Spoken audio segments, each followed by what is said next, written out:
Hey guys, welcome back to Steph's Fixation Station. Let's knit.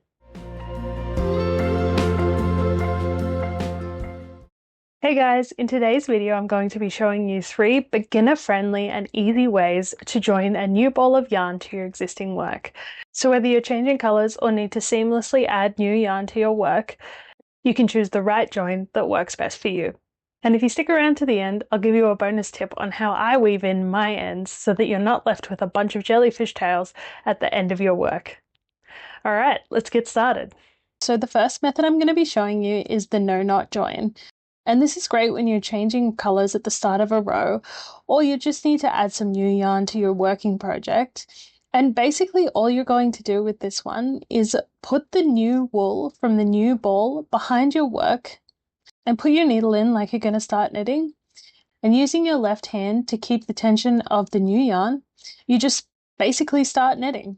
And it's as simple as that for this one. So there's no fancy technique, nothing special you need to do. Basically, you just start knitting with the new yarn. And if you're a beginner, that's all you have to do. But if you're intermediate, the only downside of this method is that you then have 2 loose ends that you'd need to weave in later. But if you stick around to the end of the video, I'll show you my tip for how I weave in as I go so that you have no loose ends. So the second method I'm going to show you is called the felted join.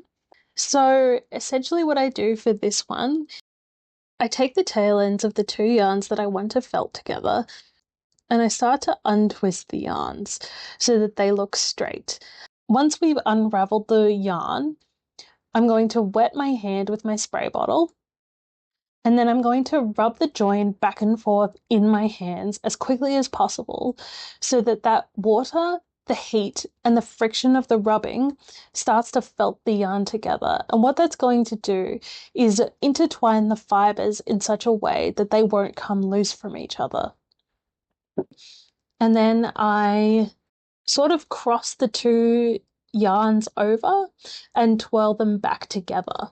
So the felted join works if you're using wool or another kind of natural fiber.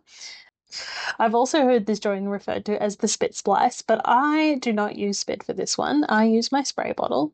And the beauty of this join, you're not going to be left with a loose end at either end of the wool. It's just going to be one continuous bit of wool that you're working with. However, it isn't the strongest join of the 3 that we're doing today. What will ultimately keep this join from coming apart is by working it into your project. So the structure of being woven in or being knitted into your project is what's going to keep everything together for this piece. So this is what the felted join looks like, and you can see it's pretty seamless in terms of the back. There's no loose ends. There's no loose ends on the front either, and it's not pulling through. The only thing I will say is, so when I pulled the strands apart, this is 4-ply wool, and I pulled it into halves, so there were 2 sections in each half. When I joined them together, it basically doubled the thickness of the wool. And so you can see it's just bulking out a little bit here. So if I were going to do this again, I would just maybe thin out some of that wool when I join them together. But otherwise, this turned out really well. I would say to use this one if you were using the same color the whole way through your piece, because you can join mid-row like I've done here. You don't have to go at the start of the row. So this is great for that. And it's great for that sort of seamless weaving in. So give this one a try. So the third and final join I'm going to show you today is called the Russian join method. And the way that works is you're going to get a very small, very blunt tapestry needle and put it on the end of the working yarn. You can see that I'm unwinding the yarn. I'm going to put my tapestry needle in between those threads.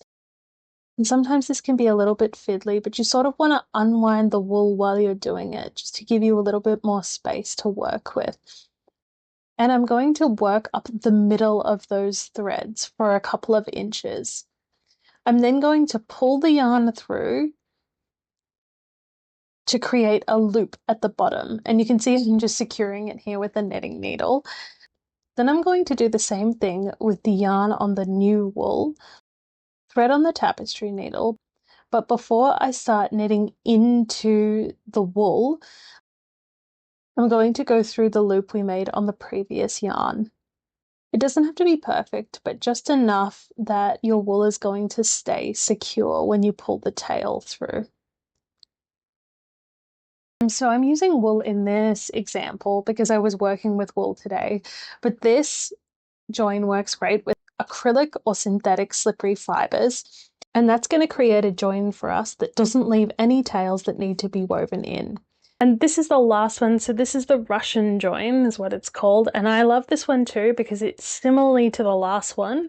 There's no ends to weave in once you're done, so you're all finished now. You can see a little bit of a change here in thickness when it's being woven in, but it's nothing too noticeable. So I think if it was all in one color and it was like on the sleeve of a jumper or sweater, I don't think you'd notice it too much. So this is a nice little handy join when you're using all of the same color and you've run out mid-row. I think this would work because it doesn't require you to start the new color at the beginning of a row or halfway through the row. So I like this one. And if you've made it through the 3 ways to join a new yarn, here's my bonus tip for weaving in ends as you go. When you're joining on a new color, or even if you're just joining on a new ball of yarn, you can do what I'm doing in this example here, which is weaving in the ends as I go. I have 2 tails, the orange yarn from the existing work and the tail of the yellow yarn that I've just tied on. So you can see that as I'm knitting with the yellow working yarn, so for each knitted stitch I do, I alternate between the tails of either of these yarns. I go through the knit stitch as though I'm going to do a normal stitch, then under one of the tail ends from left to right.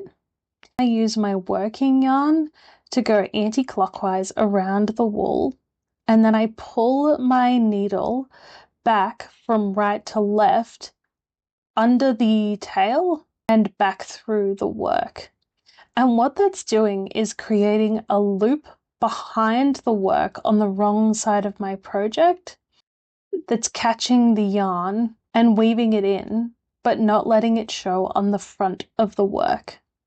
So you can see I'm doing a few more. Basically, I'm going through, doing a knit stitch, going clockwise with the tail, anti-clockwise with my working yarn, and then pulling out both and catching the loop on my working yarn.